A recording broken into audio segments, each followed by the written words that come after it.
asalaamaaleykum ñu ngi leen di ziar di nuyu ñëpp ñu ngi tey ci école Kenjiro bi ne Ndenaat Kenjiro bu ñu ko waxee rek seen xel dina xam dinañ tam foofu sori man may El Hadji Malick Ndoye je suis le président du comité de gestion directeur baa ngi nii suñu côté madame le maire ngi nii suñu côté ak les enseignants sont tous derrière le comité de gestion ñoom ñëpp ñu ngi suñu gannaaw bon li ñu indi tey nag mooy dañu war am gan gu rëy muy Kenjiro bi ñu tuddee école bi te Kenjiro ku fàttaliku lii tax école bi am dafay dawal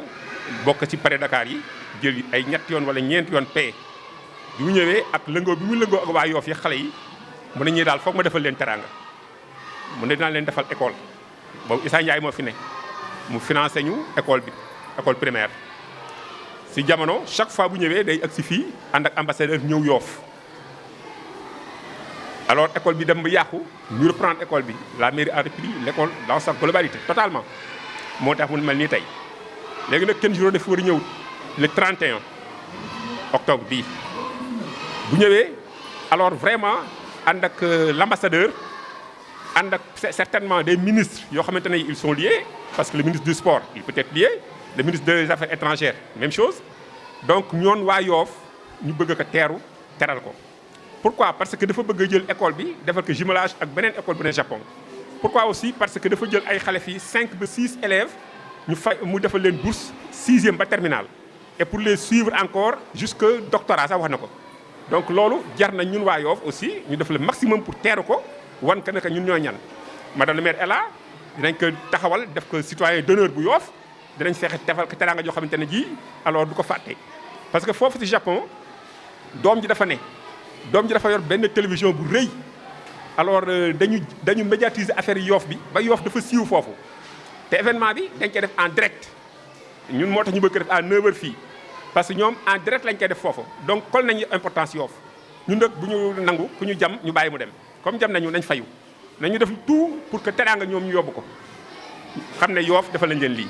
pour bañ a guddal daal foofu laa yamandi ñu ngi invité ñëpp alors l'administration la culture lébu Yoff tout le monde ñëpp fekk xale yi parents d'élèves yi ñëpp ñëw ñu fekkee teranga ji ñu leen bëgg a defal foofu daal fi laa yemandi en attendant ñu gërëm ñëpp di sant ñëpp madame le maire ñu ngi leen di gërëm di leen sant directeur ñu ngi leen di gërëm di leen sant. asalaamaaleykum wa rahmatullahi taala wa barakaatuhu. yaa ayyuha allazina amanu istajibu lillahi wa lirrasul iza daakum lima yuhyikum. maa ngi tudd Abdoulaye Samb nekk enseignant fii si école Kenjiro bokk ci comité de gestion représenter les enseignants yàlla dogal ma jël parole ci turu directeur de l'école muy monsieur Sey xanaa di dalal d'abord madame le maire première adjointe du maire waaye di dalal comité de gestion bi ci njiital El Hadji Malick Ndoye waaye di dalal enseignants yi nga xamante ñoo nekk ci école bi yëpp ñu nekk ci suñu gannaaw comme ni ko El Hadji Malick waxee rek dañu am lu rëy loo xamante ne moom la ñuy xaar muy arrivé Kenjiro du ne guléet la ndaxte ñëw na fi ñëwati fi ñu teral ko waaye cette fois-ci nag ñëw bi dafa nekk beneen ñëwin boobu muy ñëw nag am yu bari yu nga xamante ne ànd na si yu bari yu si laxasu yu mu ëndaale day laaj kooku nga xamante ne mooy ñëw di ëndaale dara ñu bu ñëwee ñu teeru ko ni ñuy teeroo buur bu ko defee ñoo ngi woo waa Yoff yëpp di woo quartier yi nga xamante ne ñoo seq surtout école bi tàmbale Tongoor Ndenaat ak xur wi waaye di oo waa Yoff yëpp di oo autorité coutumières yi di autorité religieuse yi xam naa bu ñu sa yeggeex jàmm incha allah bëgg nañ waa Yoff yëpp teeru Kenjiro ndax moom nit la koo xamante ne nit ku international la ndax wax dëgg yàlla ni ko El Hadji Malick waxee ci Paris Dakar la daan ñëw fi nag defal waa Yoff lu rëy ba jël école tabax ko ci turu Yoff nga xamante ne commune ñoo ko waroon def waaye mu jëkke leen ko def ba ñoom bi école bi ràppe ñoom ñu jëlaat ko defar ko ba mu mel ni mu mel nii bon buy ñëwaat kooku jar nañu gàttandu ko ñu teeru ko bu ko defee ñoo ngi ñaan waa Yoff yëpp le 31 incha allah la fiy ñëw à partir de 9h bëgg nañ mu fekk fi ñëpp li tax ñuy préciser 9h bi mooy comme ni ñu ko waxee rek day doon dañ koy synchroniser ak waa Japon parce que seen télé dafay ñëw te dafa am écartu 9h de temps donc bu ñu commencé 9h day mel ni 6h 18h la ñuy koy déglu foofu sa Japon bu ko defee loolu buy am fii si Yoff muy dem ba Japon laaj na waa Yoff yëpp génn ñëw xool mbir mi nan la demee surtout njariñ bi nga xamante ne moom la apportel école bi waaye moom lay apportel waa Yoff xam naa madame la maire dinañ si profité pour bu ñëwee rek incha allah ñu am ay Kenziro yu bari yoo xamante ne dinañ mën a tabax ay école yu bari fii si commune bi wasalaamualeykum wa rahmatullahi taala wa barakaatu. gannaaw bi ñu sante yàlla julli si sang-sang yi ñu ngi nuyu ñëpp di nuyu ñoom madame la maire di nuyu waa enseignants yi di nuyu ñëpp di nuyu waa Yoff di leen wax si woote bi ñu leen di woo dañu am gan gu réegi tudd Kenziro man en tant que tabara en tant que bàjjan en tant que yaay en tant que parent d'élève maa ngi woo waa Yoff yëpp di woo ndenaat ñu seq école ak tóngoor ñu ngi woo ñëpp di woo anciens élèves yi di leen wax gan gu rëy la ñu am na ku tudde sa doom nit bëgg nga di ko gis lu mu màgget nee na ren jii il faut mu ñëw seet suñu def ak ñun ay teraanga tàggatoog ñun ndax mënatul waaye dina ñëw kon na ñu ngi woo ñëpp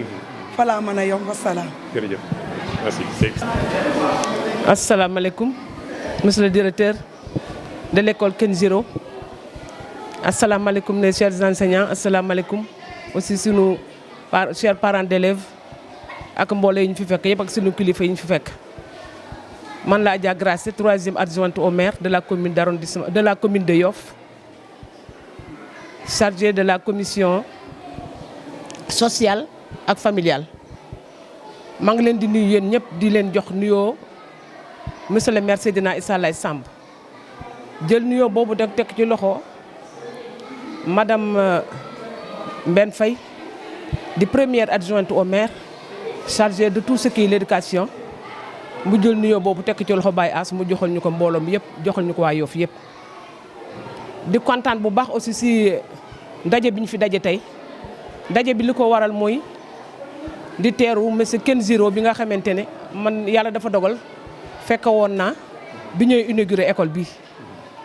ak monsieur le maire Seydina Issa Laye Samb ak monsieur le maire Seydina Issa Ndiaye maa ngi jéggalu Seydina Issa Laye Ndiaye di sant bu baax aussi tamit bi ma fekkee waat ndaje mi tey nga xamante ne monsieur Kenziro dafa war a jóge dëkkam di ñëw di ñu seet si waat mu nekk mbir moo xamante ne ñun ñëpp waa Yoff ñoo ci war a taxaw plus particulièrement nag ndenaat ak tóngoor ñun waruñu ci des gannaaw ndax dafa nekk journée boo xamante ne bu am solo la ci ñun ndax Kenziro xam naa ne fa mu toll war naa am at yu bari te ba mu fi gëjee yàgg na ginnaaw gi nag dafa bëgg ñëw pour seet si ñu ñëw seet suñu toogaay am lu mu andiwaale kon loolu dañ ko war a teeru ak fukki loxo ñu ñaan toute la population de Yoff ñu ñëw incha allah taaral suñu bés boobu ndax incha allah bu ko defee moom tamit ay mbokkam kontaan ñëppam kontaan ndax moom wax dëgg yàlla ay ati at daf daan ñëw fii ci Yoff jël ay ndam yu bëri te saa yu ñëwee waa Yoff ñoo ko doon teeru mu kontaan ci loolu ba jël une école may ñu ko fii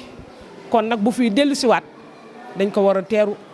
ak population yu bu bëree bëri boo xamante ne bu ñëwee dana kontaan ba delluwaat sa kii yom tu bañ a guddal rek maa ngi yem foofu di sant ñëpp di woo ñëpp nag di wax bàjjenu goox Adja Tabaratal loolu mu ngi mbir mi sa mbir la loolu sa taxawaay la képp koo xamante ne rek mu ngi yeewoo fii ci ndenaat di yeewoo fii ci tóngoor bul bàyyi kenn na ñëpp ñëw incha allah ñu mën a teeru sunu gan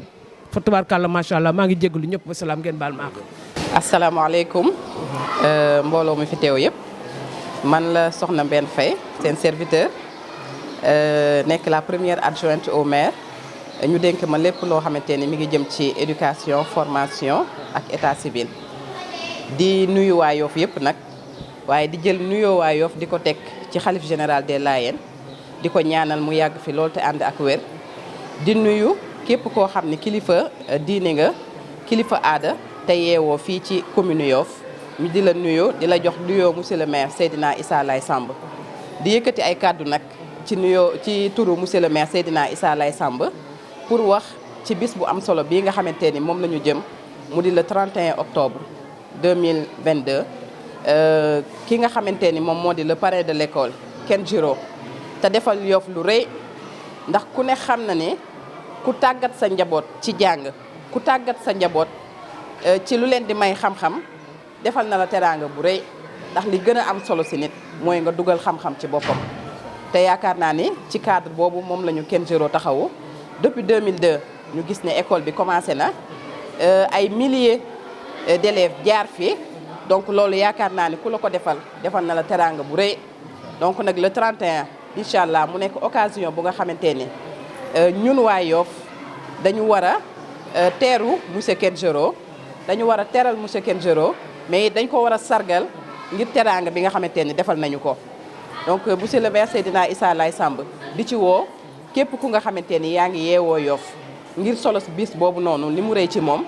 ndax aussi leneen xéewal yi nga xamante ni mën na ko àndaaleel ubbil bu Yoff yeneen buntu yoo xamante ni foofee sa Japon xëy na war nañ ci mën a amaat yeneen opportunité yoo xamante ni luy jëriñ waa Yoff la kon boog ñuy woo ñëpp ñu ñëw taxawu ko ba nga xamante ni jour boobu dina nekk une grande réussite di fàttali rek ni le 31 octobre lay doon à 9h comme ni ñu ko waxee léegi waaye it lieu bi ñu koy defee mooy fii nii ci buntu école bi ñu ni 9h nag il faut que ñëpp teel a ñëw ndaxte ku ne xam na ni dañ koy def synchronisation avec le Japon am na ay écoles yu nga xamante ni dañuy def jumelage ak ñoom jumeler l'école Kenjiro bii ci Sénégal ak beneen école bu nekk ci Japon te comme décalage horaire bi dafa xaw a bari moo tax ñu nar a tàmbali programme bi à 9h incha allah di woo ñëpp ñu teel a ñëw képp ku nga xamante ni yaa ngi yeewoo ci commune bi ñu ngi lay woo pour nga ñëw jàppale kii di monsieur le maire Seydina Issa Laye Samb pour mu teeru gan gu màgg gii nga xamante ni moom mooy ñëw fii ci biir Yoff donc ñu ngi ciy woo ñëpp di wax ne incha allah lépp loo xamante ni it commune bi war na ko taxawee bu soobee yàlla dinañ ko taxawee ba nga xamante ni bis bi dina mën a tolloo ak dayo bi nga xamante ni bëgg nañ ko ko jox ñun ñëpp dinañ ko mën a réussir kon boog monsieur le directeur de l'école monsieur le maire mi ngi lay nuyu di wax ni ngeen dalal seen xel lépp lu jëm ci organisation bi dina ci taxaw monsieur Ndoye comité de gestion bi monsieur le maire mi ngi dalal seen xel di wax ni lépp lu ñu war a taxawee dinañ ko taxawee waaye it di dalal xelu askanu Yoff bi yëpp ni incha allah bu ci ñëpp jàppee bu soobee yàlla réussite biñ ci bëgg dinañ ko am te amaana yeneen i ubbeeku dina ci am parce que ku ni jumelage Yoff ak beneen commune xam ni jumelage mën na ubbi ay buntu yu bëree bëri kon boog ci loolu la ñuy tàggatoo ak yéen encore une fois di leen rappeler ni le 31 lay doon incha allah mu tolloog altine bala di ñëw à 9h moom la ñuy commencé fi ñu koy defee mooy fii nii ci buntu école bi donc monsieur le maire mi ngi leen ciy woo yéen ñëpp di leen sant di leen gërëm di wax nañu àndandoo ñun ñëpp sargal suñu gan gi nga xamante ni moom moo di ñëw mu di Kenjiro fii nii ci commune bu Yoff. Bonjour tout le monde donc d'abord je vais commencer par saluer les autorités de la commune de Yoff donc en commençant par le khalife général des Layènes et en commençant aussi par les autorités religieuses et coutumiers de cette commune, vous transmettre les salutations du maire Seydina Issa Laye Samb. Nous sommes réunis aujourd'hui pour parler de l'événement du 31 octobre 2022, donc pour l'accueil de notre invité, de notre hôte d'honneur, monsieur Kenjiro, qui est le parrain de cette école, qu'il a construit et qu'on a inauguré depuis 2022. Et comme vous le savez, monsieur le maire donne à l'éducation une place très importante puisqu'on ne peut pas développer une commune, on ne peut pas développer un pays autant pour moi, sans pour autant se soucier de l'éducation, sans pour autant donc mettre les moyens qu'il faut pour permettre à ce secteur d'évoluer comme il se doit. Donc comme M. Kenjiro aussi a fait un geste que la commune continue toujours de saluer, qui est de permettre à beaucoup de jeunes d'effectuer donc ce qu'on appelle leur cursus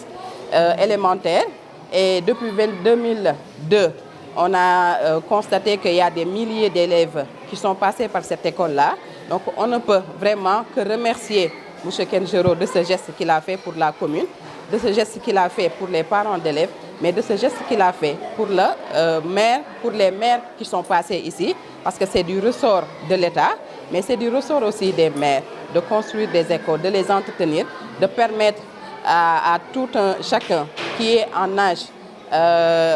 d'être scolarisé, donc de pouvoir le faire dans les meilleures conditions. Donc sur ce, on lance un appel à la population de Yoff, surtout celle de Ndinat et de Tongueur, donc de venir se joindre à nous le jour J pour pouvoir accueillir